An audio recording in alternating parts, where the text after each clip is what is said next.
Ladies and gentlemen, boys and girls, y'all know what time it is. You know who I am. I am Jay, aka Moderate Texan. This is the Moderate Texans podcast, and I am happy, very, very happy to have you along with me today. As you guys know, I'm on X or Twitter or whatever it is. You can find me in the description down below. You can get all of that information there. And we can go from there if you want to message me. You can email me. My email is themoderatetexan@gmail.com. I'm always willing to chat with you, always willing to talk with you, always willing to hear your opinions. As always, as well, I have a podcast as well. This isn't just on YouTube streaming live. You can catch me on Spotify. You can catch me on Google Podcasts, which will soon become YouTube Music, and I'll rotate that over to there once I'm able to. And also on Apple Podcasts, only though on YouTube and Spotify will you be able to see the videos. So if you want to see the videos, that's where you're going to have to do it. As always, I thank you guys for all the subscriptions that I've gotten. Like I said, last time I hit 50 subscribers. Let's see if we can't hit 100 by the end of the year. That'd be pretty cool. But like, comment, and subscribe. Let me know what you guys think. Put your comments out there. Talk with me, chat with me. Put your stuff out there in the chat while we're live. Put your stuff in the comments while we're not.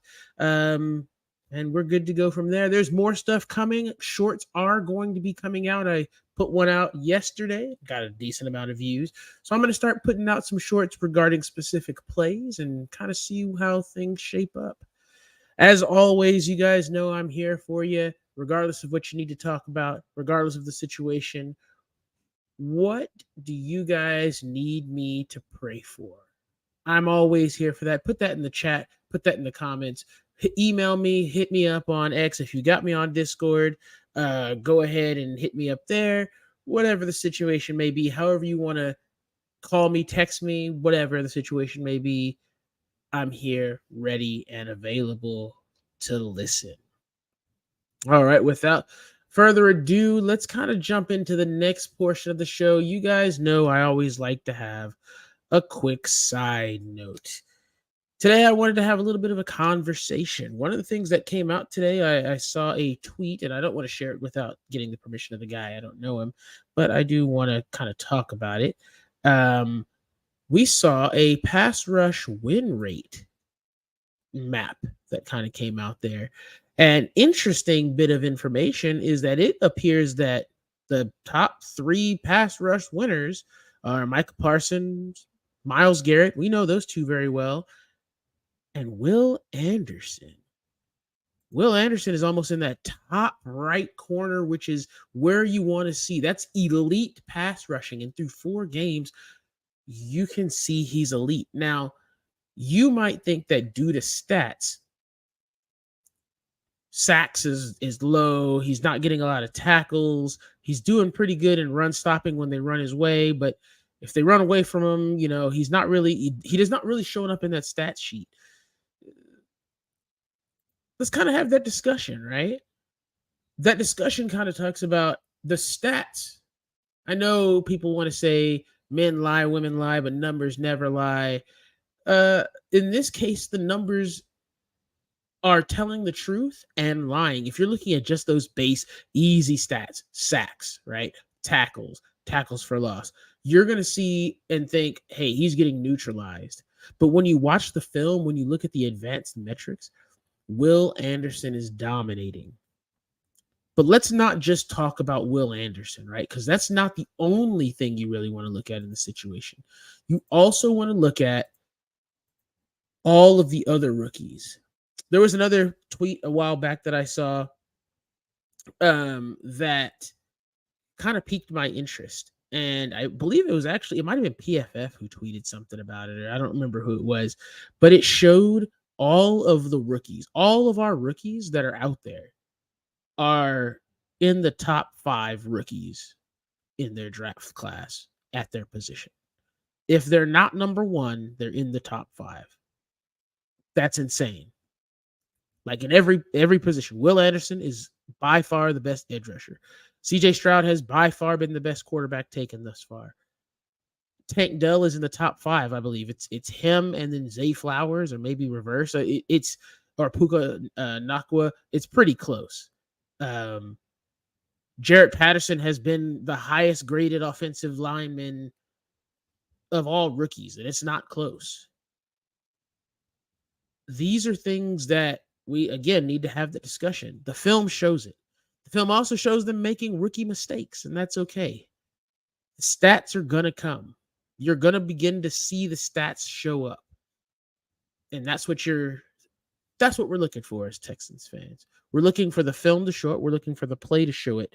And eventually we'll be looking for the stats to show it. But you guys know what time it is. It's time for film review. It's time to take a look at the film. Now, I've already posted a couple of plays. You guys got to see them. You guys got to react to them. That was cool. That was fine. That was dandy. But it's time to watch all of the plays that we have for you today. So I'm going to go ahead and share my screen. I'm going to get these plays out there, and we're going to have a gale time watching them.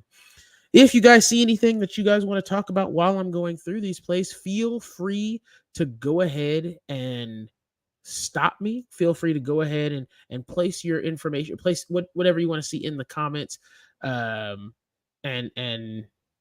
we'll talk about them. All right, let's get started with this first play.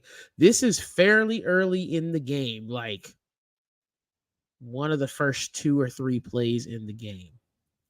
But I wanted to show you this because it's specifically something that I've been asking for all season up until this point from Dameon Pierce. Let's watch it together. We'll go through it a couple times here. I want to show that view one more time because it has something that is oddly familiar to me, but I'll talk about that later. Man, such a good looking run. Let's see it from that tight view real quick. Let's see what we can get.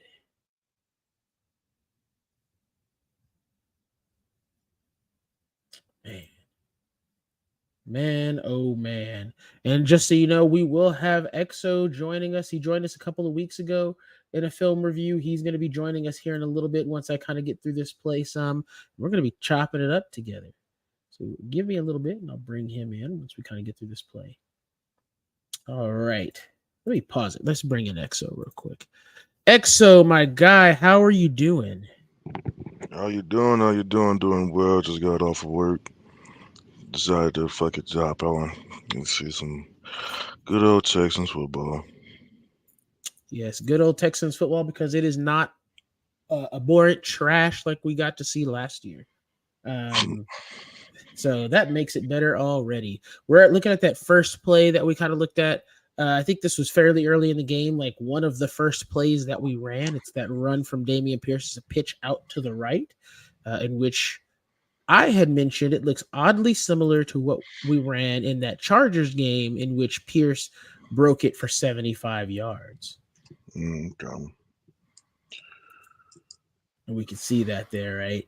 It's that pitch. And the thing that I've been asking for, kind of, I don't know if you were able to hear it or not. The thing we've been asking for all year is for Dameon Pierce to follow his blockers, particularly follow Beck, who usually is a really good blocker. And he does. That's some good fits right there. Can't even lie. That's some good fits right there. You can see across the line we got a good outside. Well, yeah, outside zone play.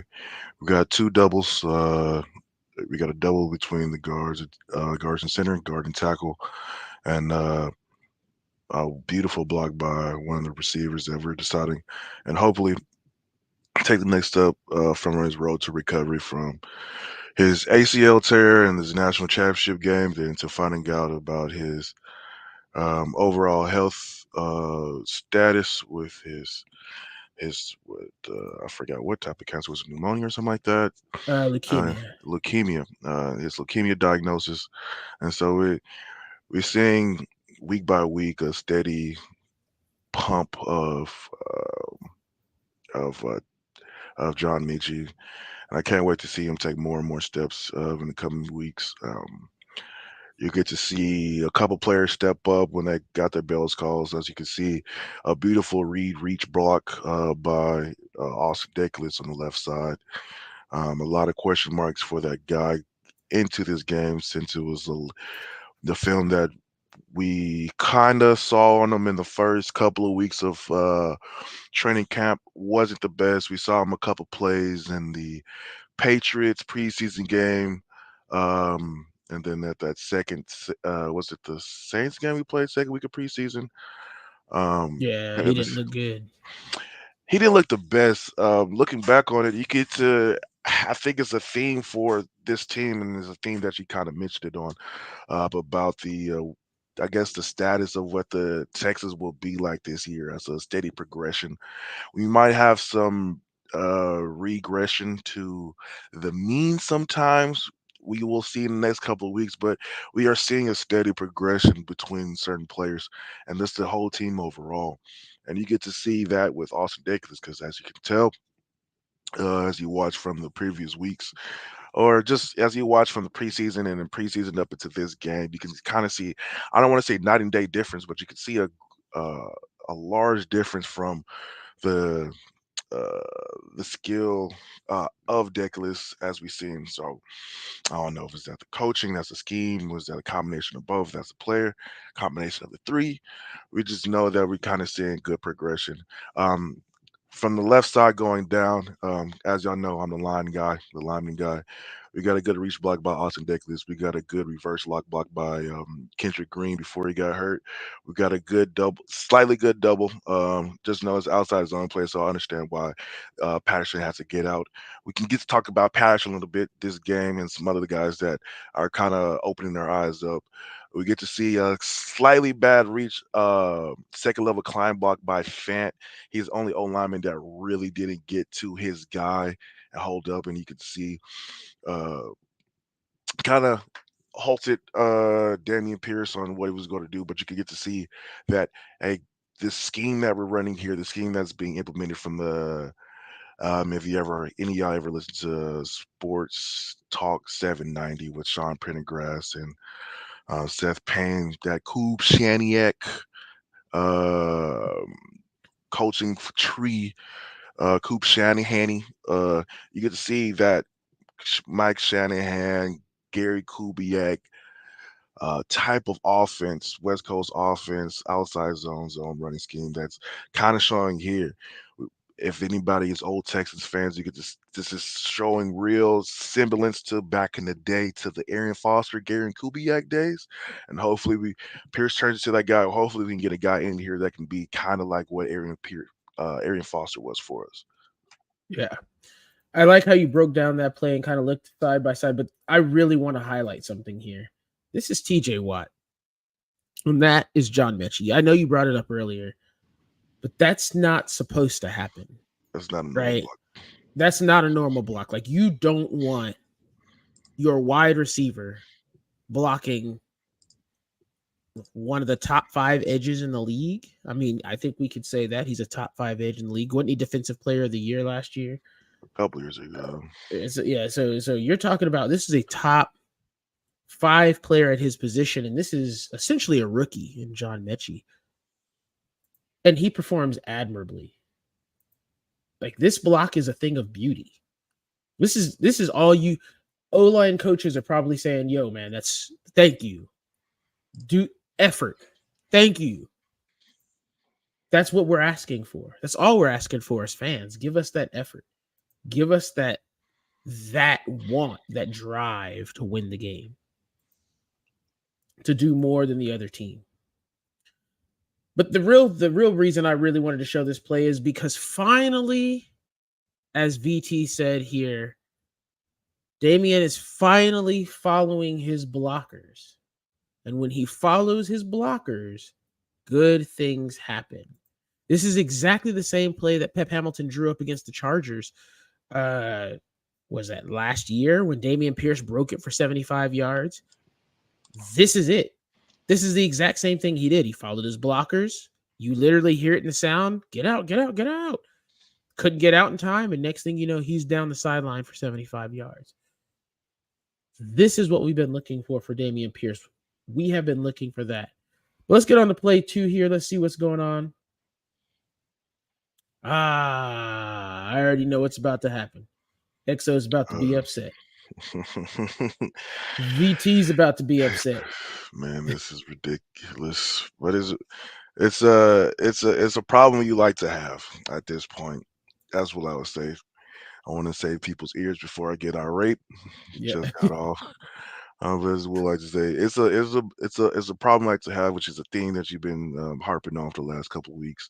That we have problems, but we have problems that are fixable, which is a beautiful sight to see. Exactly. These are problems that good teams have, right? Good teams have problems of you're mad that he only gained 58 yards instead of got a touchdown. That's a good problem to have. Like, or actually in this case, it was like what, 48 yards or whatever it is, or 43, or not even, it was 38 yards or something like that. But that's something it's as V says, it drives you insane. It's a missed touchdown. It's points on the board. Now, we do end this drive with a touchdown, but we didn't have to have all that other rigmarole happen, right? And I know some people will say right here, you know, well, this dude, he's seeing this dude. Why isn't he? Because I know a lot of us, including me, ask, why didn't he just run straight? And I even posted this in my short, right? I said, why didn't he just run straight? It looks like if he just keeps running straight, he's got open field, and then he cuts in towards contact, and then he hits a dude for some reason and stops the run. We don't know why. And maybe here in this view, it looks like, oh man, maybe this guy's closer than you think because he's falling towards him. And so Dameon Pierce just runs away from him, right? But EXO, we've watched this tape together. We know what happens next. We see this. Now, this is first. First, let's talk about this. Run it back. You already know. This is one of the most beautifully followed screens out there. Talk about it. Look Talk about my fucking landmarks. I said I was going to be quiet, but we got some O-line play. This is when I turn it on. Look at my fucking landmarks, baby. Look at this. This is what happens when O-linemen go to their landmarks, fellas. This is what happens. Shout out to Kendrick Green. I want y'all to understand. How many times have we ran screen plays, running back slip screens, running backs toss screens, wide receiver rail screens? How many times you just seen the screens in general, and it turned into absolutely nothing. It turned into us just doing cardio out there. You know why it just looks like us just doing cardio out there? Because we never coached it properly. We never coached it into a way where, hey guys, we know what to do if we're in this situation, we're on this hash. We have these guys out there. It does not matter because we know what to do. And it's so it's just so nice to see, man. It's just so nice to see. It is. And what makes this nice to see is the patience. All too often, and EXO, you know, I when I played before I quit football because I got hit too hard, as most of us who stop playing football do. Those of us who can't hang, and I was a person who could not hang. Most of us, especially in this position, we get excited. We tend to outrun our blockers. O-linemen are generally not as fast as running backs. That's just most of the time. That's what's going to happen unless you're like Trent Williams or something like that. But Dameon Pierce allows his blocks to be set up, which allows this screen to get sprung. It just allows it to go wide, go wild. And that's why here I have a problem. Dameon Pierce is looking down the field. His vision is probably this. Would you agree with that, EXO? Yay, nay. One more time. I said Dameon Pierce from this point is looking down the field. He's looking straight down the field, and his vision is probably this angle right here. Yeah, I don't know. You don't have the possibility to, but if you look at the orientation of his hat or his helmet, as others will say, or common folk, you can get to see the decals on the side of the helmet, the Texas Toro logo on the side, and you can get to visualize where his eyes is. Yes, you can see the side of the helmet, but if you go to the back of his head, in between both decals and point straight forward, that's where he's looking. Let's go. Let's go ahead. Let me go back. That's Too really far. Too far. that's too far. And That's too as you far. can see in that slow mo, you get to see where or when actually he starts to take his eyes away from, oh, let me go up the middle and let me try to juke it inside. And this is to me, this is just comes down to not philosophy, but ideologies of a running back, and that's to every running back. Each running back is different, and how you will run the total pill. Most players fall under different archetypes, and the archetype, my boy Damian Pierce, that man's a bruiser. That man's gonna take the fight to you, like to a detriment, to a fault at this point. Because at this point, a scat back, uh, um, a running back that has more leaning more towards the elusive side. Running back leads more towards the speed side of I'm not trying to get hit, I'm just trying to burn you, I'm trying to juke you out your wheels. Those type of running backs is trying to either bust it up the middle or trying to figure out a way to hit the sideline again. Uh Damian Pierce, that boy different. That boy is different. As you can Exactly. see here. As you can see here, my boy said, you see that green? Man, fuck all that. Yeah. What you see here is Damian Pierce make a remarkably rookie like decision. Um, I understand he won Angry Runner of the Year last year, but look, I ain't here for Angry To Runner. a And detriment. Like I it, said, to a detriment. yeah, and I like what Beige says, right? And what V says. Both in this situation, if he just runs straight, if he follows this seam, even just goes here, cuts in and cuts back out, that's 6. Right there. That's 6. If he cut back out, let me see if I can't go 1 second. If he cuts back out right there, that's 6. But Damian Pierce instead decides, I'm gonna test Minka Fitzpatrick and see if I can't run him over for whatever reason. We don't know why. We'll never know why. But good grief, man. This could have been 6. Now, I don't want to let's not get it twisted here, right? This play was a good play. In the end, it got us into the red zone, right? It's there. Nico does. Now, there's a couple other things I want to talk about. Dalton Schultz can't give up on this play right here. He has to continue to block Mika Fitzpatrick. He can't just stop running and start doing little hops for no reason in the middle of the field because he doesn't see anything cut. Like it looks like everything's good to go. He's got to continue to block. But even with that, Damian Pierce, you got to take the easy play.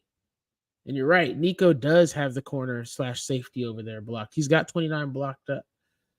But the big thing here, Damian Pierce, make the easy play. Quit trying to make a highlight reel out of somebody and make the easy play. It goes back. It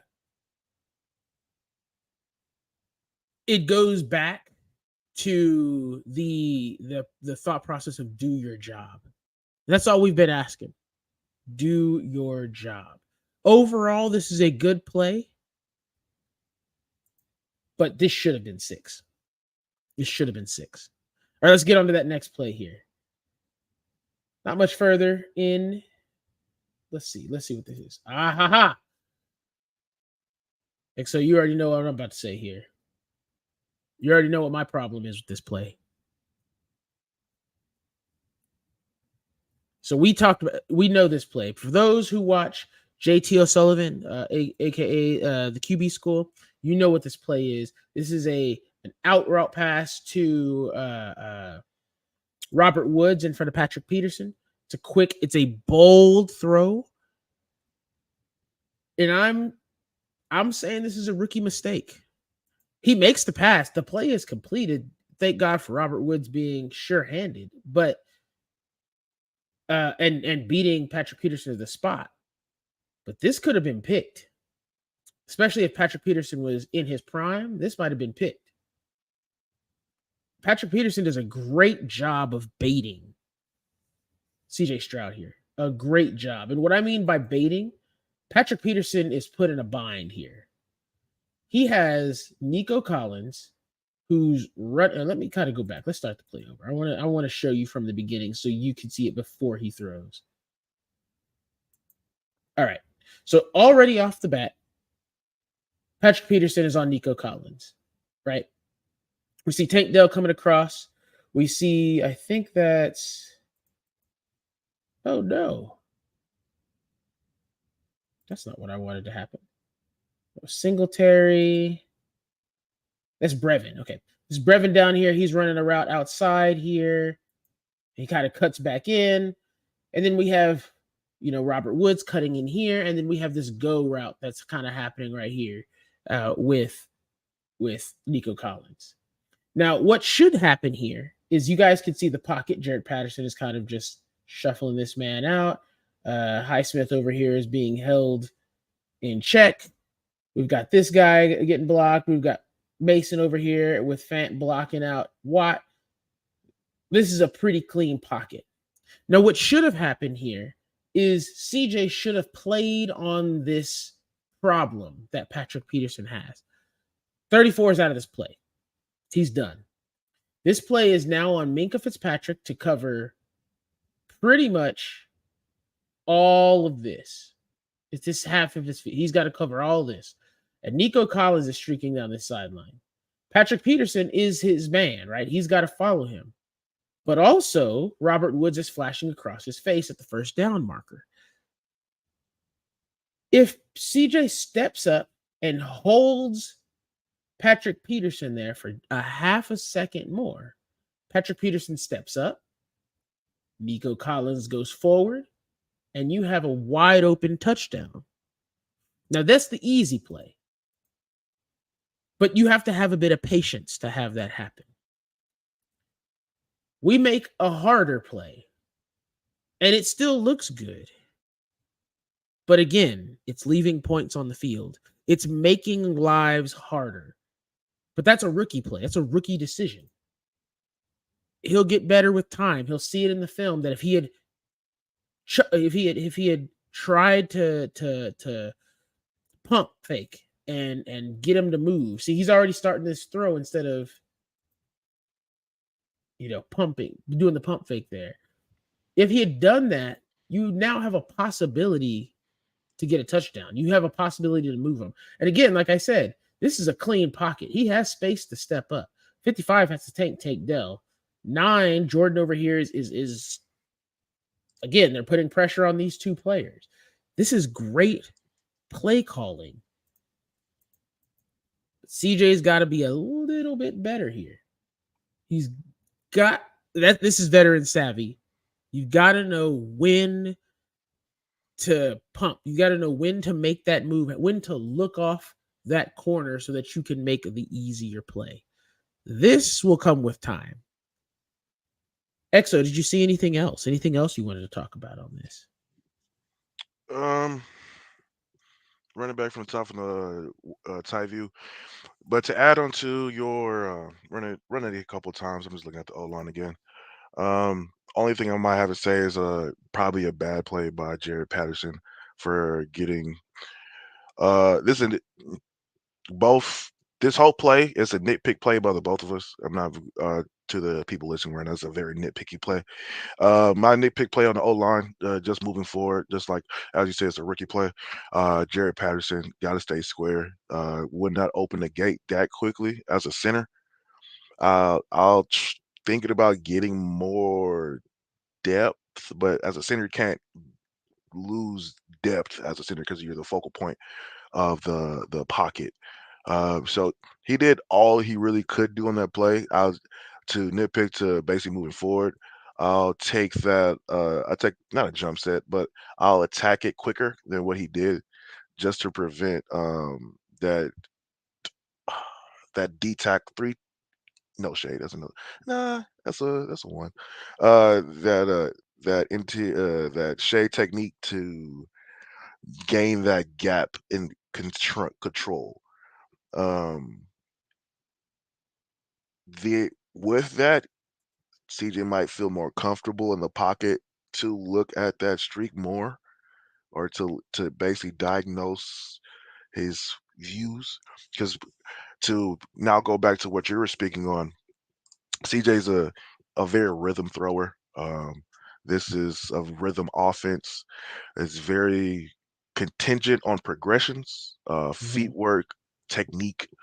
So as you tell from the start of the route or start of the play, you can tell, look at his technique, look at everybody's technique and feet. This is all timing based.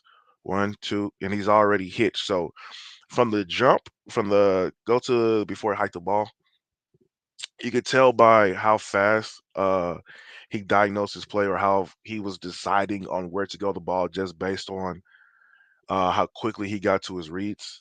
And if you, just to help y'all, the football IQ, the football knowledge, and here, pause before he sends out the running back, or even you can, but just go before they hike the ball.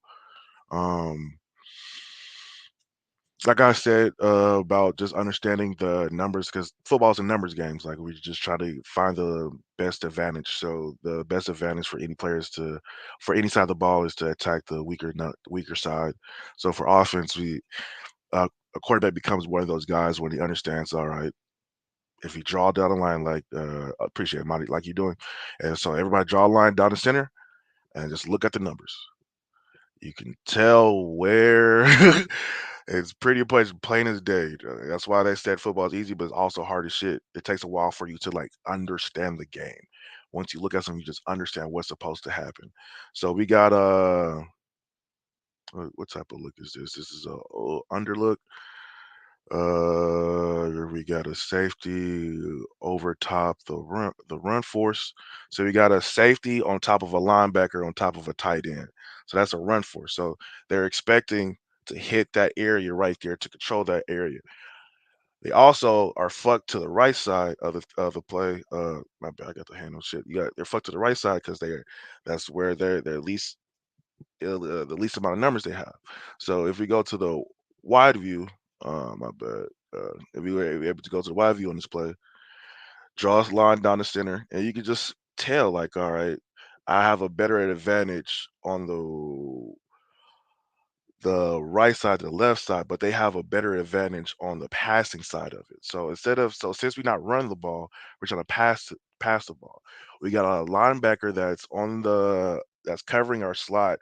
We're playing off coverage with the corner, and we got a safety that's walking down to the box, but probably not gonna walk down to the box. So if we just understand just what they have to do. Safety has to cover deep. Corner has to figure out if he's covering the boundary from the numbers to the sideline, or am I going man past a certain point. So and the linebacker right there, he has a very, very large area to cover from the hash marks to the sideline, but linebackers cheat by staying within the numbers. So if a player offensive player runs past the numbers, that's how he knows it's his trigger to get to his pass fit or his pass zone. So I have a certain amount of time to screw over this little, how you say, this little. Oh, and we get a cheating. So pre-snap, I saw that linebacker cheat down.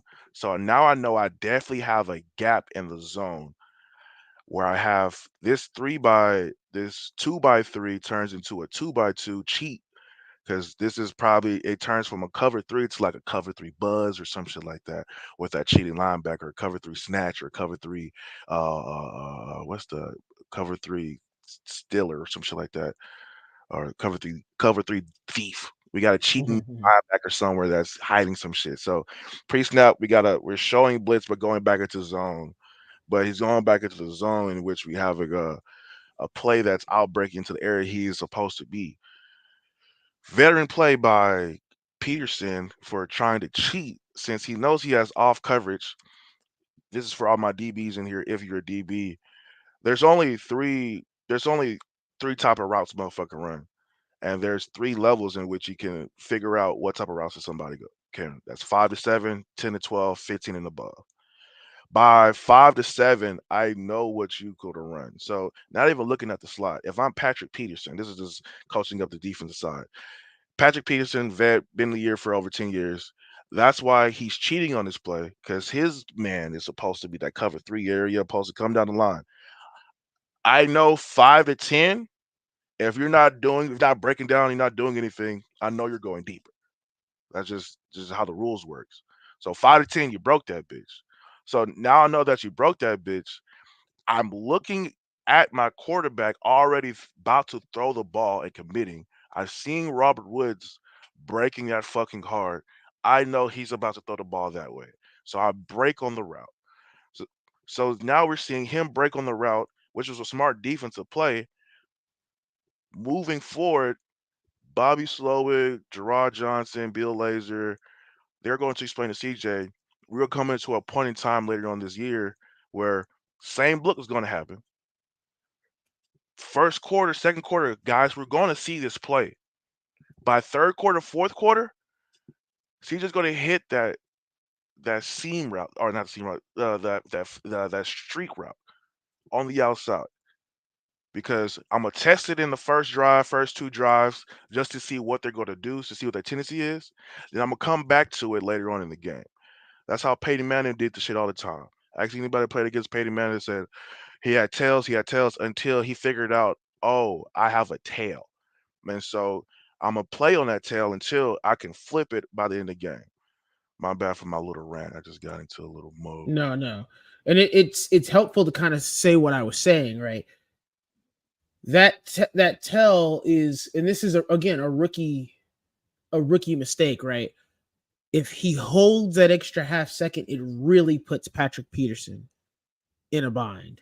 Because if he's breaking out and Patrick Peter and CJ Stroud he's in his stance and he's looking at him, and he's starting that hitch, it forces him to come forward. You pump and then you throw that deep ball, right? Or you look at Nico. You there's got to be something you've got to do, right? But Patrick Peterson knows there's only a couple routes that can happen. He's already diagnosed that. You just have to make him gamble the wrong direction. And that's veteran savvy. That comes with time. Again, as you said, XO, we're nitpicking here. This is not like us saying this is a terrible play and you got to get much better. No, we're nitpicking. And that's a good thing to have happen with a team. If you're nitpicking, that means your team is playing very well at a very high level. But let's move on. Let's get to the next play. This next play makes me very happy.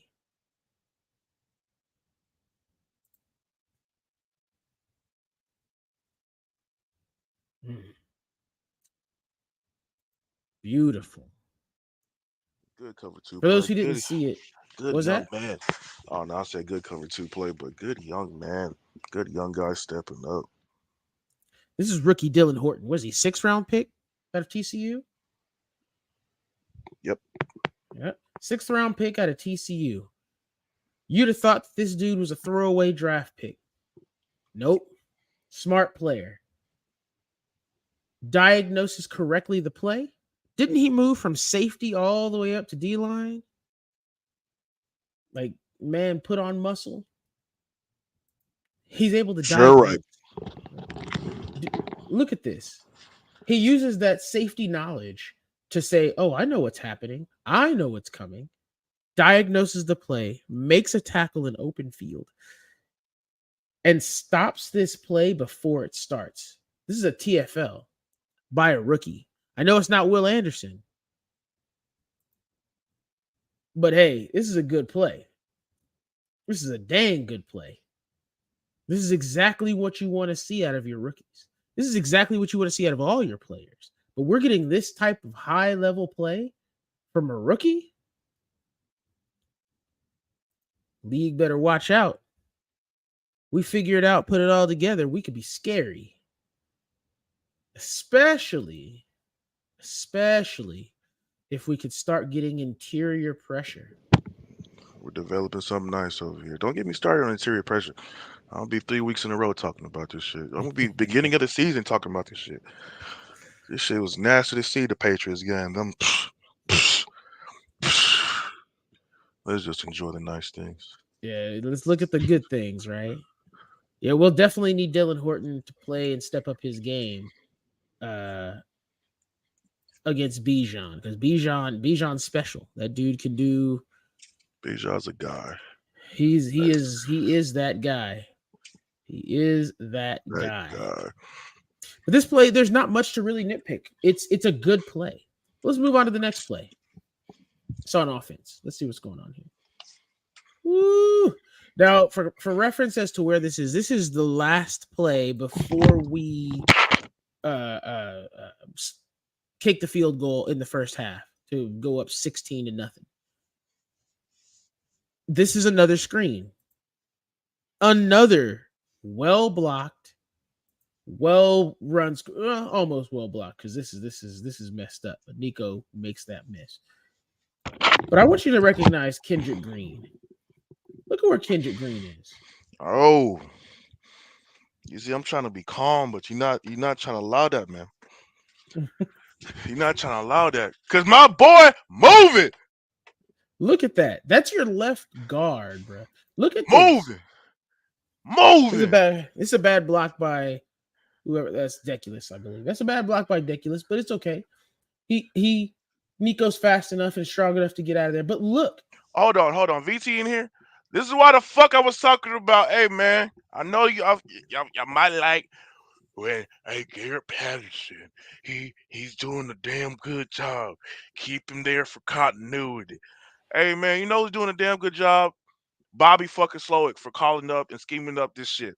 Bro, because if you look at the O line, we still don't have 5 whoop assers, bro. We got 5 guys banded together to make the shit work. You watch every play.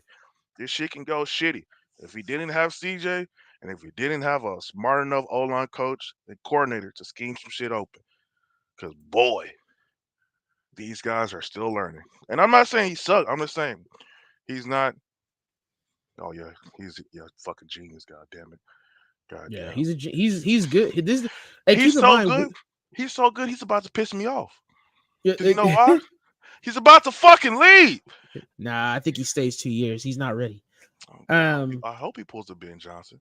I pray. I think he does. I think he's gonna do the. We'll talk about that at the end because that's something I wanted to talk about as well. Gotcha. But this play almost sprung for a touchdown as well. Now this isn't because he didn't follow his blockers. This is because who is that? Somebody makes a great shoestring tackle here. We'll see it from. No, let's go back because I don't want to be here. We'll see it from this angle a bit better. This is a great shoestring tackle. I mean, that's Minka. Minka saves this. Minka saves that play because otherwise that's 6. None of them other dudes are getting there. That's all pro right there. I mean, there's a reason he's a safety. I know Shaq Mason almost got there. I talked about it when we were watching film. I was like, Shaq, you got to get there just a bit faster. But just a bit faster. I'm 350, coach. Yeah, exactly. He's 350. I understood the error of my ways because if he gets there, damn it. Exactly. That's 6. That's 6. Nico knows it. But let's get to this next play. You know he winded. My bad. Yeah. This right here is a goal line stand. The next play is a field goal. This is 3rd down. Hey guys, you can say goal line. We call it different over here. We call it from Mr. D'Amico Ryan's mouth verbatim. We call that swarm. Exactly. We swarm to the ball. Look at that. 1, 2, 3, 4, 5, 6. Oh, do y'all understand? It's called rally to the fucking ball. Everybody that's played defense in middle school, high school, college, even in pros. I don't know who the fuck listens to this shit. It's called swarming to the goddamn ball. Rally to the ball. First man don't get there. Second man don't do it. Third man don't do it. Don't matter. Because the team heal. We're going to show it from the tight view here because I think, gotta go back because it went too far. We're going to show it from the tight view because I want to applaud 2 players here. Straight off the bat. We need to applaud the mic. Wait. Before you fucking do it. This is a goddamn shit. This is why I'm here. This is why they call me the lineman guy. You can congratulate the mic all you fucking want. It doesn't happen unless you got the big guys up front doing the dirty work. Because that's 4 linemen taken up by guys that are primarily only here for pass rushing. Look at that. They Where's take the line? 4 guys out the play. Out 4 the of them. play. 2 guys take 4 out the play. You know that leaves the rest of the 5 that rally to the ball? Swarm. Look at Look that. at my. Go ahead. My bad. I have to continue. I just have to give my little piece to the lineman, to the trenches. But like you Edge said, protection. first person to touch that boy untouched. My Mike, Mr. Hiri Toa, Alabama U. Took over for the last 2 games for Denzel Perryman. Did we miss him? Go rack some, Henry. Go rack some, Henry. Go rack some, Henry. Look at that. The next player who gets there, his former teammate and new teammate again, Christian Harris. Go get The some, next player Christian. who gets there. Go get some, Christian. Go get some, Graylin. Go get some, everybody. Now Look celebrate. at that. Now celebrate. Look at this. Look at this. Ward's there. Anderson's there. Harris is there. On defense, Arnold's there. we call it party on the football, fellas. I want you to party on the football. Find the Look ball at and that. go Collins party is on it. coming in. He wants to jump in on this party. If I was playing, if I'm Collins, if I'm Sheldon Rankins, I'm jumping on the power. Fuck out of here. Grenard's there. Look at that. Fuck out of here. We here. This is what D'Amico brought. This is why a lot of people said if we bring D'Amico here, we're not losing we're not going for that number 1 pick. This is swarm mentality. We winning. We're here to hit people a lot. What's this losing mentality shit? No. We here. We here to win. He said it in that first game that we won. We're gonna get a lot more of these. There's gonna be a lot more celebrations just like this. All right, guys. I'm gonna have to head out. I might hop on my phone on my little drive, but all right. Well, thanks for coming in, man. Thanks for coming in. No problem. We'll continue on watching the play, but I'll try to stay Exo, full good time time. next time. Yes, Y'all, sir. Yes, y'all sir. enjoy yourselves. Take it easy. All right, let's continue. So let's look here. All right, this is another play.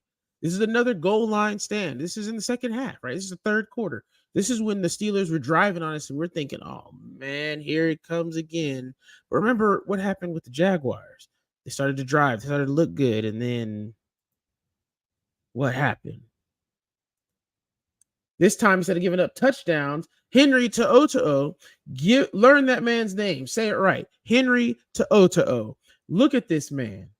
This is George Pickens. First, George Pickens doesn't catch this ball in bounds. To'o makes sure of that. Second, To'o makes sure that he doesn't come down with the ball. He first doesn't catch it in bounds. Second, he doesn't maintain possession. This is your Mike. This is your Mike going up against a Pro Bowl wide receiver. A rookie doing this. George Pickens ain't no joke. He's their best receiver. Eliminated. Talk your talk, To'o. Talk your talk, Henry. Walk your walk. This is why I said, did we miss Denzel Perryman? But we'll talk about that, man. We'll talk about that a little later. Did we miss Denzel Perryman? These are things that you want to see. You want to continue to see your rookies. You want to continue to see those players that we thought were not going to be the best. You want to continue to see their growth. If you remember from that Patriots game till now, this is a different Henry To'o. This ain't the same dude. If you remember from that Dolphins game, this ain't the same Henry To'o. From that Saints game, this ain't the same To'o. From the Colts game 2 weeks ago, this ain't the same player. This dude's different. And that's why the Texans are looking, from reports of what we're hearing. I think Texans Cap talked about it. If you haven't watched, if you don't go to overthecap.com or subscribe to his Substack, do it. Man puts out great content, fire content all the time. He's really, really good at what he does. Really good stat guy, really good film guy as well. He talked about how they're looking to put Denzel out there at the will. They're talking about putting him on the outside. He's going to be an outside linebacker and keep to Owen the mic. Dude played 2 games, and I forgot Denzel Perryman was hurt because of how well he played. To get to this next play here, it's another defensive play. This is your captain. Oh, Capitan. Going forward. I did this last year. I want y'all, every time Petrie makes a play, we're going to do this. It's the 5. We're just going to put the hand up. It's the 5. Because this man, number 5, Jalen Petrie, continues to make big plays. And they're lucky that Kenny Pickett is on the ball, both literally and figuratively, because that's a scoop and score if he doesn't. That ball goes further back. That's trouble. This is what we've been waiting for. This is what we've been looking to see. Plays like this. This defense is starting to come together. They're starting to figure it out. But this is allowed because, again, we're going to go to the tight view. I want you to watch 93 and 96. 4 players. 2 players. Look at this. Will Anderson holds this dude and makes this dude have to go through his own player. Man. That's what you're looking for. That's what we're looking to see. Plays like this. This defense is playing lights out. They're playing above their league. They're playing above what we thought they would be. And they're only getting better. We're getting healthy. We're getting players back. This is going to start looking even better. Watch out, NFL. This is about to be insane. Let's look at this next play here. Look at this. Look at this. First off, we need to secure the helmets, but look at this. Look at this. We're just going to go to the tight view because I want to show y'all what's going on here. This is insane. It's a sack by John Grenard. Look, yes. It's a thing of beauty because Petrie does got that dog in him. Rankins, you need to make your helmet better. There's a lot of people who lost their helmets in this game. But this is really what I want to show you. Look at this interior pressure. Look at this. Both these players, look at that hands in the face because that's coming off there. Look at this. These dudes are causing Kenny Pickett that he can't step up because if he does, he steps up into a sack. He's got to roll out, and he rolls out right into John Grenard. This is what we've been looking for. That interior pressure that Exo was talking about, that's what he's looking for. He's looking for our interior defensive linemen to beat their dudes. Look at this. We stopped that drive cold. Literally, you said it right. This went from a good-looking drive to this ain't it. They're done. Cooked. It's over. Fortunate Kenny Pickett gets hurt here, but we making plays. And we know what this last play is, ladies and gentlemen. It's beauty. It's a thing of beauty. Clean pocket, precise pass, great route. Sorry, Pat Pete. You got burned by Nico Collins. CJ Stroud, 53-yard touchdown to Nico Collins. I mean, I need y'all to understand just how insane this is. Patrick Peterson is already beat. He's beat right here. Some of y'all thought Nico Collins couldn't do that. Some of y'all thought Nico Collins wasn't that dude. Y'all learned today. He's been doing this to everybody. Look at this look at this pocket. Look at this.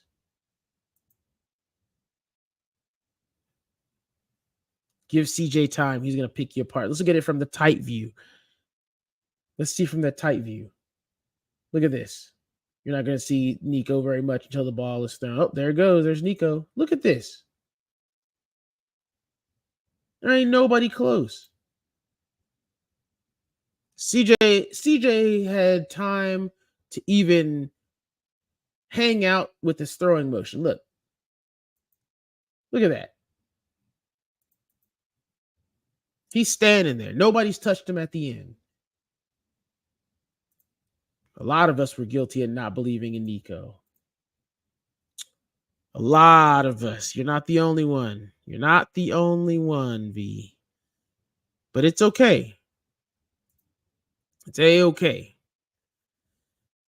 We learned real quick. And now we just believe. Now we get to see. We see the stats. We see all the good coming out of this play.